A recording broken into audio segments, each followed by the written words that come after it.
लोग तो अपनी मांगों को लेकर के आवाज उठा रहे थे, लेकिन सत्ता पक्ष के विधायक क्या मंत्री क्या सारे के सारे लोग बेल पर आ रहे थे।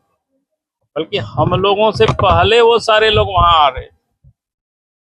तो बिल्कुल स्पष्ट है कि छात्रों का, नौजवानों का और झारखंड के लोगों की सरकार के पास समस्याओं का उत्तर देने के लिए कुछ भी नहीं बचा, कहने के लिए कुछ भी नहीं बचा। और इसलिए आज साफ दिखा कि सत्ता पक्ष के लोग ही नहीं चाहते थे कि सदन चले, और विधानसभा अध्यक्ष ने अनिश्चित काल के लिए सदन का क्या कहते उसको स्थगित कर दिया। तो ये बिल्कुल समझ में आ रहा है कि भाई सरकार जनता की सवालों का जवाब देना नहीं चाहती है। उनको लगता है कि विधानसभा चलेगी, विरोधी दल के विधायक आवाज उठाएंगे, बाहर में आवाज उठाएंगे, अंदर में आवाज उठाएंगे। इस आवेश से उत्तर देना ना पड़े, उससे अपने आप को बचना, और उसका एक ही मात्र रास्ता उनको सूझा कि विधानसभा का सत्र अवसान कर दिया जाए। और इसलिए उन्होंने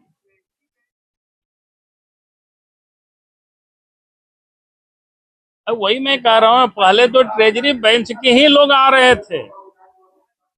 हम लोग तो जब हम खड़े हुए बोलने के लिए और कुछ बोल रहे थे पिछले बार, अगर सिलसिलेवार ढंग से देखेंगे, जब सत्र प्रारंभ हुआ थोड़ा हमें अंदर आने में विलंब हुआ, तो प्रदीप यादव जी सत्ता पक्ष के कांग्रेस के विधायक दल के नेता है और वो भाषण दे रहे थे।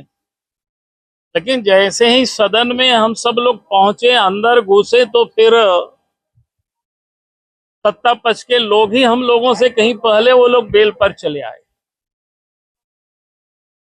फिर हाउस एडजॉर्न होता है, दोबारा सत्र आहूत होता है और सदन, और जब बोलने के लिए हम खड़े हुए तो हम बोल ही रहे थे, लेकिन तब आप देखे होंगे कि सत्ता पक्ष के सारे विधायक क्या, मंत्री क्या, सब बेल में चले आए।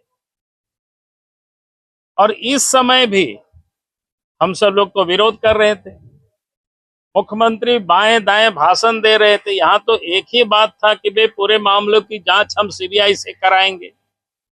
छात्रों के साथ अन्याय हुआ है, नौकरी को बेचा गया है। रद्द करने मात्र से समस्या का समाधान नहीं हो सकता है। रद्द करना एक पार्ट है, और सीबीआई का जांच उससे जब तक नहीं होगी तब तक मामला का निष्पादन नहीं हो सकता। और फिर सिर्फ एक एजेंसी का एग्जाम का ही मामला नहीं है। यहाँ तो आप सबको पता है कि आचार्य, जो सहायक आचार्य की नियुक्ति में गड़बड़ी हुई, वहां नौकरी को बेचा गया है, पार्ट पार्ट में रिजल्ट दिया गया है। नॉर्मलाइज्ड मार्क किस आधार पर कैसे दिया, ये बच्चों को पता ही नहीं आज तक। हाईकोर्ट के आदेश पर जब कट ऑफ मार्क्स जारी किया गया, तब बच्चों को ध्यान में आ रहा है कि कहीं जिनको नौकरी हुआ उससे जो जिसको नहीं हुआ उनके अधिक मार्क्स था। बच्चे बेचारा लड़ रहे हैं, संघर्ष कर रहे हैं। उसी प्रकार से सीजीएल के एग्जाम में क्या हुआ, किसी से छुपा हुआ नहीं है। कहा नेपाल में क्वेश्चन को रटवाया गया, बिहार में रटवाया गया, झारखंड में, बंगाल में। उत्पाद सिपाही का भी वही हुआ है।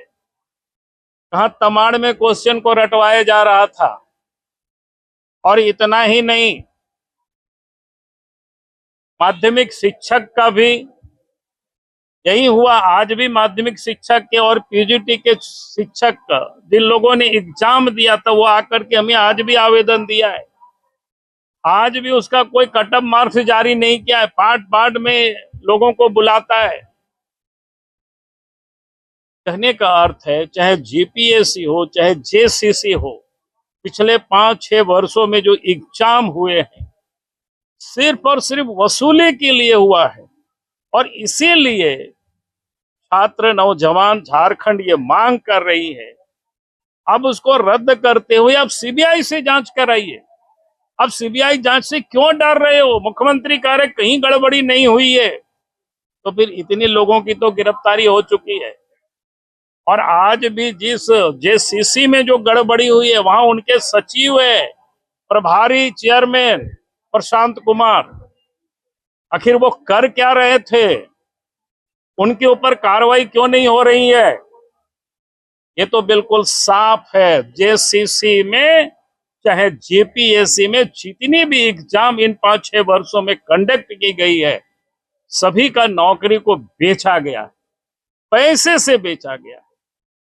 और इसीलिए सीधा सीधा मांग है कि मामला सीबीआई से जांच हो। सीबीआई से जांच होगी, स्वाभाविक है जो गड़बड़ किए होंगे वो जेल जाएंगे, जो गड़बड़ नहीं किए होंगे वो बचे रहेंगे। क्या दिक्कत है?